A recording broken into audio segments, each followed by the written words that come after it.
Hi friends, இன்று ஒரு சிறுகதை. ஒரு அடர்ந்த பெரிய காடு. அந்த காட்டுல நம்ம எல்லாருக்கும் தெரிஞ்ச சிங்கம் தாங்க அங்க ராஜா. இந்த சிங்கத்துக்கு கொஞ்சம் திமிரும் அகங்காரமும் கொஞ்சம் அதிகமாவே இருந்துச்சு. ஒரு நாள் அந்த சிங்கம் நல்லா நிம்மதியா சாப்பிட்டுட்டு அதோட குகைக்கு வெளியே ஓய்வு எடுத்துட்டு இருந்துச்சு. அப்போ அந்த பக்கமா ஒரு கழுதை வந்துச்சு. கழுதையை கூப்பிட்ட சிங்கம் கிட்ட வந்ததும் கழுதைகிட்ட, என்னுடைய வாய் நார்தான் என்னன்னு பார்த்து சொல்லு அப்படின்னு ஊதிச்சான். நுகர்ந்த பார்த்த கழுதை, அப்பா ஐயோ இவ்வளோ நாத்து அடிக்குது உங்க வாய் அப்படின்னுச்சான். உடனே சிங்கத்துக்கு கோபம் வந்து ஒரே அடிச்சு கழுதைய காலி பண்ணிடுச்சான். கொஞ்ச நேரம் கழிச்சு ஓனா வந்துச்சான். அந்த ஓனாயை கூப்பிட்டு அதே மாதிரி கேட்டுச்சான், என்னோட வாய் நாறுதான் என்னன்னு பார்த்து சொல்லு அப்படின்ட்டு.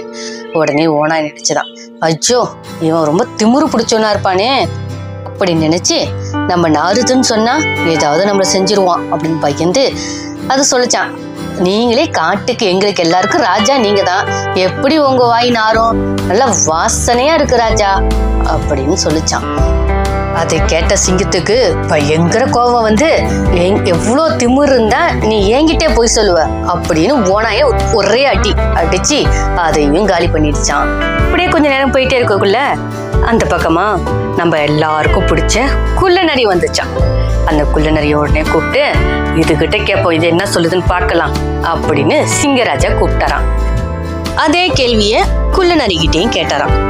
குள்ளநரி தந்திரமா ஒரு பதில் சொல்லிச்சான், ராஜா ராஜா, ஒரு வாரமா எனக்கு ரொம்ப ஜலதோஷம், மூக்கு அடைச்சிருக்கு, வாசனையும் தெரியல நாத்தமும் தெரியல ராஜா அப்படின்னு சொல்லிச்சான்.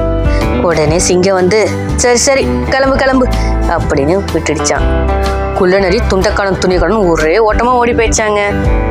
இந்த கதை மூலம் நம்ம என்ன தெரிஞ்சுக்கணும்னா, வாயை திறந்தா ஆபத்து வரும்ன்ற இடத்துல புத்திசாலிங்க எந்த ஒரு கருத்தும் சொல்ல மாட்டாங்கங்க. இந்த கதை உங்களுக்கு பிடிச்சிருக்கும்னு நினைக்கிறேன். பிடிச்சிருந்துச்சுன்னா லைக் பண்ணுங்க, ஷேர் பண்ணுங்க, மறக்காம குருலட்சுமி சேனலை சப்ஸ்கிரைப் பண்ணுங்க. சப்ஸ்கிரைப் பண்ண அனைவருக்கும் எங்கள் மனமார்ந்த நன்றி.